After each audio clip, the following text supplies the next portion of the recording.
Paham mana yang sesat? Apakah yang membolehkan ziarah kubur atau justru yang memusyrikkan ziarah kubur? Yang aku tahu, paham sesat itu adalah yang sejarahnya awal kemunculannya banyak menumpahkan darah umat Islam, banyak menumpahkan darah para ulama, dan akhir daripada paham itu adalah ketika di zaman Imam Mahdi mereka akan diperangi.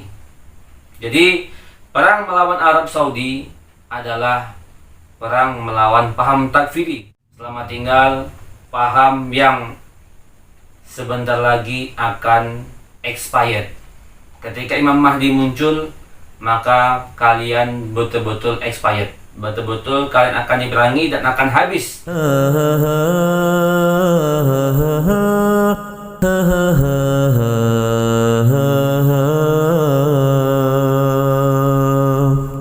Assalamualaikum warahmatullahi wabarakatuh. Alhamdulillahilladzi ja'alal baida ayatan la jidala fiha. Wassalatu wassalamu ala nabiyil mahi alladzi min itratihil mahdi yuwati usmuhu bismin nabi wa markazuhu bimarkazihi wa hiyal madinah. Kama qala an-nabiy sallallahu alaihi wasallam, innal imana la ya'rizu ilal madinah kama ta'rizul hayyatu ila juhriha. Alhamdulillah, segala puji bagi Allah Ta'ala yang menjadikan tenggelamnya tanah Baida sebagai bukti yang tak terbantahkan akan kedatangan Imam Al-Mahdi. Selawat dan salam kita hadiahkan kepada junjungan Nabi besar Nabi Muhammad sallallahu alaihi wasallam, yang mana akan datang dari keturunan beliau, pemimpin akhir zaman yang akan mengembalikan pusat pemerintahan Islam kembali ke tanah Hijaz, kembali ke Makkah dan Madinah.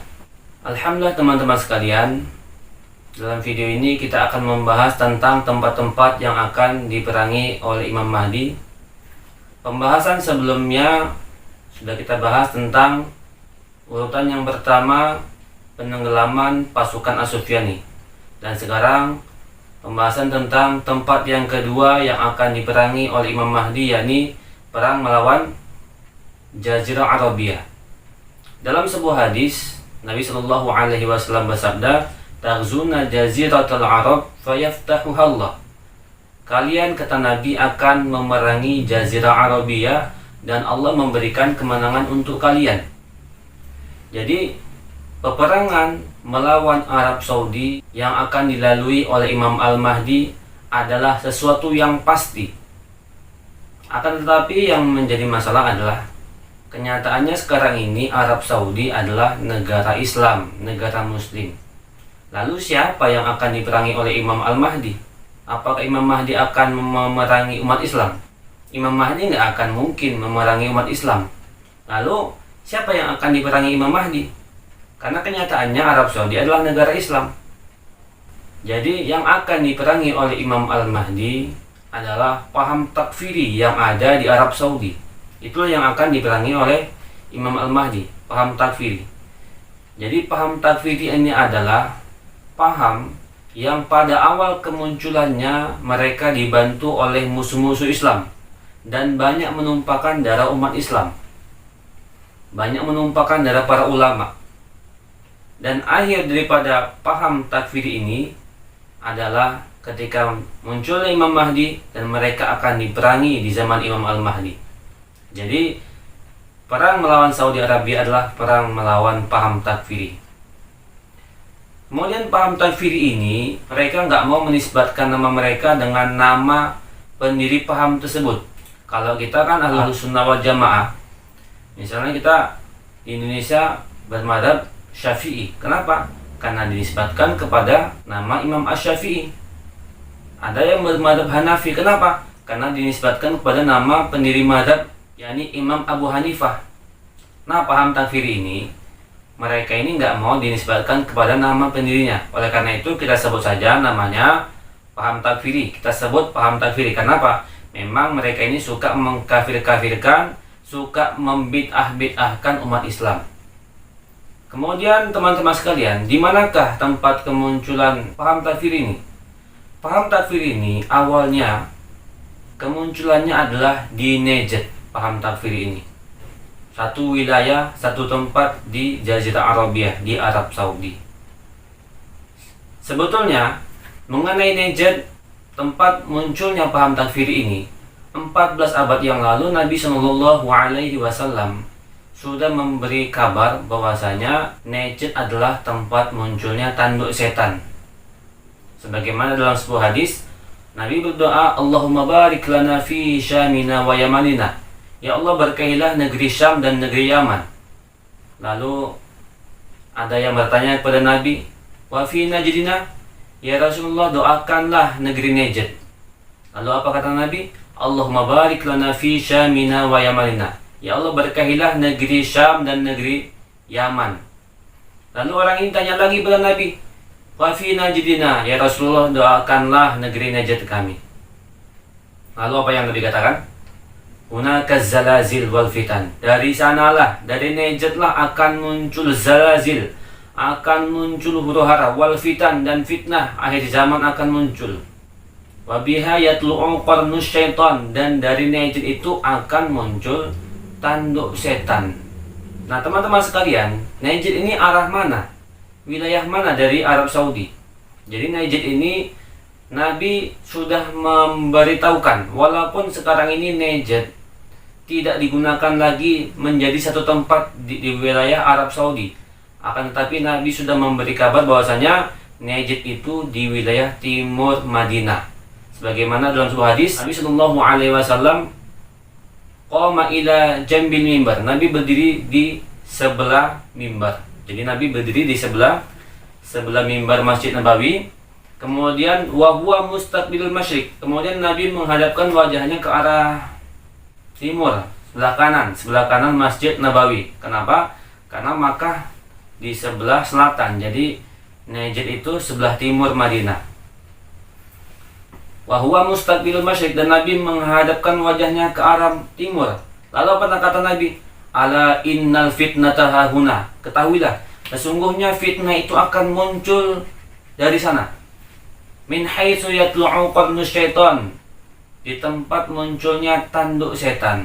Nah, kenyataannya memang betul apa yang disabdakan Nabi.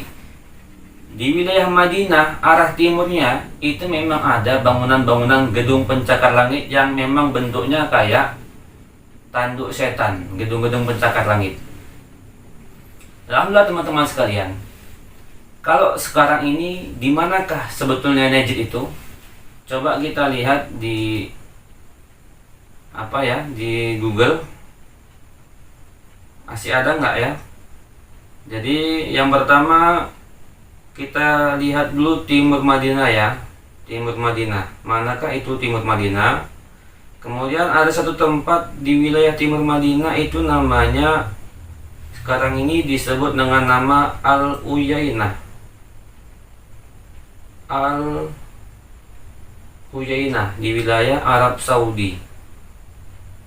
Kira-kira Google mau memberitahu nggak ya Al-Uyainah itu wilayah mana? Nah, ini di sini ditulis Al-Uyainah ini dikasih lingkaran merah ya. Yang patut kita ingat, ada lingkaran merah. Ini menunjukkan itulah batas wilayah Al-Uyainah yang ada di timur Madinah.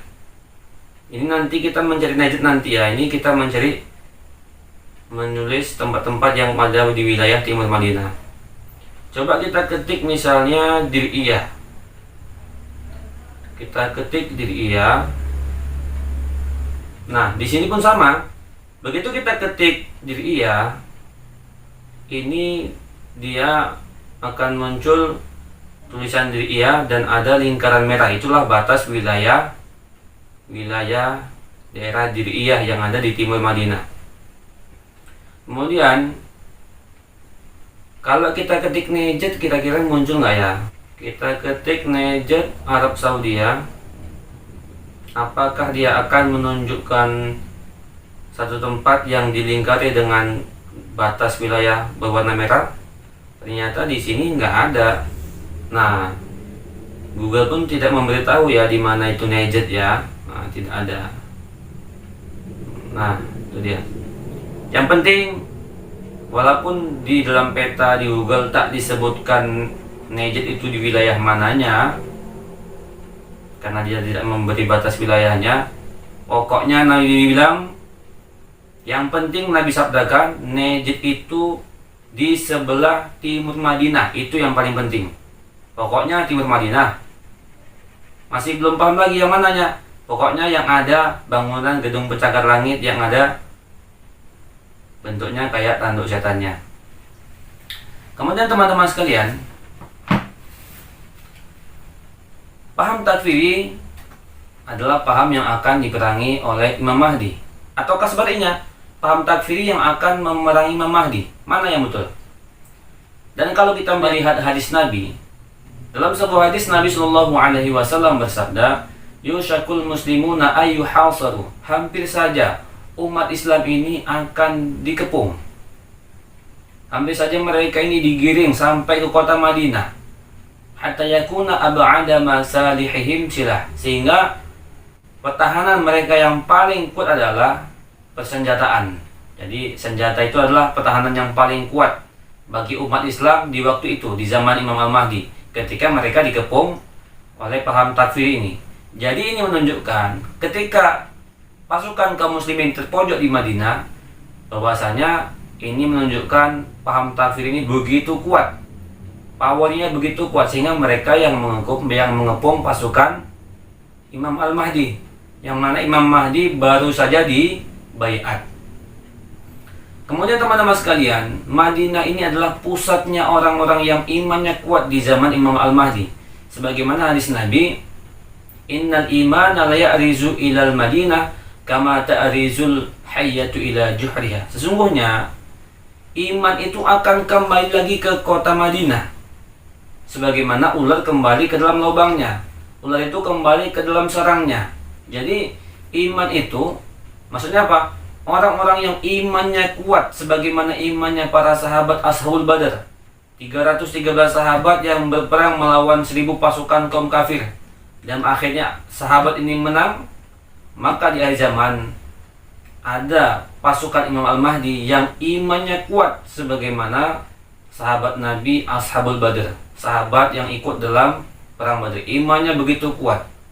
Jadi ini menunjukkan bahwasanya pasukan Imam Al-Mahdi itu bukan barometernya, bukan orang yang fisiknya kuat, akan tetapi barometernya adalah orang yang imannya kuat. Kenapa? Karena kalau fisiknya kuat belum tentu. Bahkan kalau imannya lemah, dia akan menjadi pasukan Dajjal, wal'iyadu billah. Jadi ukuran utamanya, barometer utamanya adalah iman yang kuat yang akan menjadi pasukan Imam Al-Mahdi.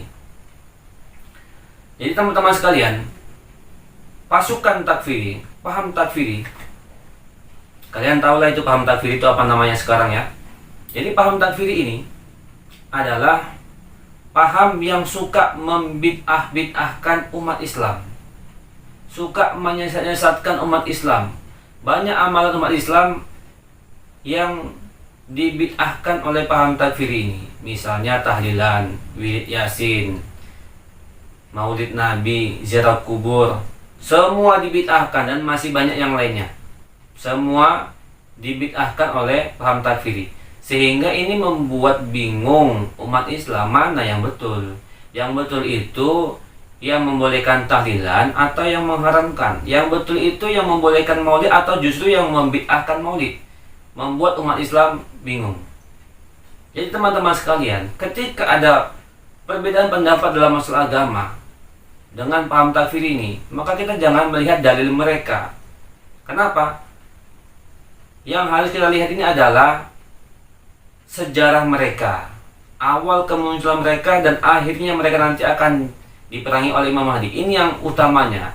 Jangan kita hanya melihat dalil yang mereka sampaikan. Kenapa? Kalau hanya melihat dalil, satu dalil yang sama itu bisa digunakan untuk bukti pembenaran tergantung siapa yang mengucapkannya. Kalau orang yang nggak setuju dengan mendoakan mayit, mendoakan orang yang sudah meninggal dunia, tentu dia akan menggunakan hadis Nabi, idza mata ibnu Adam inqata amaluhu illa min talatin. Ketika anak Adam meninggal dunia, maka amalnya terputus kecuali 3. sedekah jariah, anak yang soleh, ilmu yang bermanfaat, itulah terputus buktinya. Nabi bilang kan terputus. Itu menurut mereka. Padahal hadis ini kalau kita menurut Ahlussunnah wal Jamaah, justru ini adalah dalil bahwasanya mengirimkan doa kepada mayit itu akan sampai pahalanya. Kenapa? Dalam hadis tadi kan Nabi hanya katakan, idza mata ibnu Adam inqata amaluhu, ketika anak Adam meninggal dunia, maka terputuslah amalnya. Amal siapa? Amal yang sudah meninggal dunia. Kenapa? Karena dia udah nggak bisa lagi sholat, nggak bisa lagi zakat, nggak bisa lagi puasa. Tidak ada di situ disebutkan yang putus amalnya orang yang masih hidup. Kan Nabi nggak ada katakan, idza mata ibnu Adam, ketika anak Adam meninggal dunia, maka terputuslah orang lain untuk mengirimkan amal sama dia. Kan nggak ada. Kemudian kalau misalnya sedekah jariah yang masih nyambung amalannya, itu kan amal dia yang ketinggalan di dunia. Kemudian anak yang soleh, kan memang dia yang buat, dia orang tuanya. Kemudian kalau ilmu yang bermanfaat, kan dia yang mengajarkan ilmu agama. Sebagai gambarannya, misalnya ada seorang bos dari satu perusahaan, dia katakan barang siapa yang dipecat, barang siapa yang di PHK dari perusahaan, maka gajinya terputus, kecuali kalau dia punya saham di perusahaan tersebut. Kalau dia merupakan investor, maka dia tetap akan mendapatkan bagi hasil dari sahamnya. Dan kemudian ada salah satu karyawan yang dipecat dari perusahaan, sehingga kawan-kawannya merasa kasihan. Karena kawan-kawannya kasihan, akhirnya mereka berinisiatif untuk memberikan sebagian gaji mereka kepada kawannya yang di PHK tadi. Jadi mereka mengumpulkan uang. Tapi ketika mereka mengumpulkan uang, ada satu orang namanya Wak Silap. Wak Silap ini bilang, kita nggak boleh bagi uang sama dia yang sudah di PHK tadi. Loh, kenapa nggak boleh, kata kawan-kawan yang lain? Lah ya kan tadi bos sudah bilang, barang siapa yang dipecat, barang siapa yang di PHK dari perusahaan, maka terputuslah gajinya. Kata yang lain, itu kan yang terputus gaji dia. Kalau kita yang masih bekerja kan boleh kita ngasih uang sama dia. Lalu kata Wasilap, udah aku nggak mau tahu. Pokoknya kan kata bos gajinya terputus, ya udah pokoknya terputus. Nggak ada lagi cerita, terputus sudah. Jadi ini sebagai gambaran bahwasanya ketika seorang meninggal dunia, yang terputus itu amalnya yang meninggal, bukan amalnya orang yang masih hidup, sehingga nggak boleh mengirimkan doa kepada orang yang sudah meninggal dunia. Kalaupun tentu ini dilarang, ada orang yang berpendapat bahwasanya berkirim doa kepada orang yang meninggal dunia nggak sampai pahalanya. Kalau begitu, kalau nanti dia meninggal dunia, jangan disolatkan. Kenapa? Ya karena dalam sholat sendiri kan ada doa Allahumma gfirlahu warhamhu, ya Allah sayangilah dia, ampuni dia.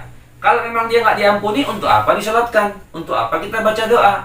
Jadi kalau nanti ada orang yang berpendapat kirim doa kepada orang yang sudah meninggal dunia nggak sampai pahalanya, ya sudah nggak usah disolatkan. Karena sia-sia kita berdoa kalau nggak sampai pahalanya. Nggak usah doakan, nggak usah disolatkan. Alhamdulillah teman-teman sekalian, ketika ada dua perbedaan pendapat, kita ingin tahu mana yang betul, mana yang salah. Yang sesat ini yang mana sebetulnya?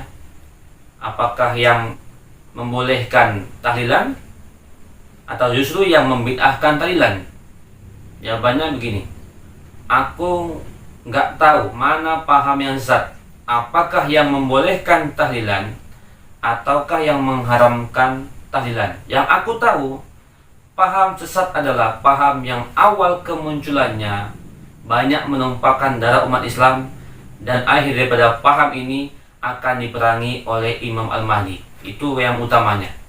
Jangan dilihat hanya kepada dalilnya. Aku nggak tahu paham mana yang sesat. Apakah yang membolehkan maulidan atau yang membid'ahkan maulid Nabi? Yang aku tahu, paham sesat itu adalah paham yang awal kemunculannya banyak menumpahkan darah umat Islam, dan akhirnya mereka akan diperangi di zaman Imam Al-Mahdi. Aku nggak tahu paham mana yang sesat. Apakah yang membolehkan ziarah kubur atau justru yang memusyrikkan ziarah kubur? Yang aku tahu, paham sesat itu adalah yang sejarahnya awal kemunculannya banyak menumpahkan darah umat Islam, banyak menumpahkan darah para ulama, dan akhir daripada paham itu adalah ketika di zaman Imam Mahdi mereka akan diperangi. Jadi perang melawan Arab Saudi adalah perang melawan paham takfiri, bukan perang melawan orang-orang yang ada di Arab Saudi yang merupakan notabene-nya mayoritas umat Islam. Nah, ini pendapat saya adalah paham takfiri yang akan diperangi. Kalau mungkin ada di antara teman-teman ada yang nggak setuju dengan pendapat ini, bahwasanya paham takfiri yang akan diperangi, lalu siapa? Tuliskan di kolom komentar siapa yang akan diperangi. Kalau memang bukan paham takfiri, sebutkan siapa. Dan tak akan mungkin umat Islam, karena memang mayoritas Arab Saudi adalah memang negara Islam, penduduknya adalah beragama Islam. Jadi kalau ada yang nggak setuju, silahkan, tapi sebutkan siapa itu yang akan diperangi oleh Imam Mahdi, karena memang pasti akan ada yang diperangi oleh Imam Mahdi, perang melawan Arab Saudi. Tapi pertanyaannya, siapakah yang akan diperangi? Jadi teman-teman sekalian, sebagai penutupan, selamat tinggal paham takfiri. Goodbye. Selamat tinggal paham yang sebentar lagi akan expired. Ketika Imam Mahdi muncul, maka kalian betul-betul expired. Betul-betul kalian akan diperangi dan akan habis paham sesat dari Saudi Arabia. Jadi demikian saja. Semoga bermanfaat untuk kita semua. Wabillahi taufiq wal hidayah. Assalamualaikum warahmatullahi wabarakatuh.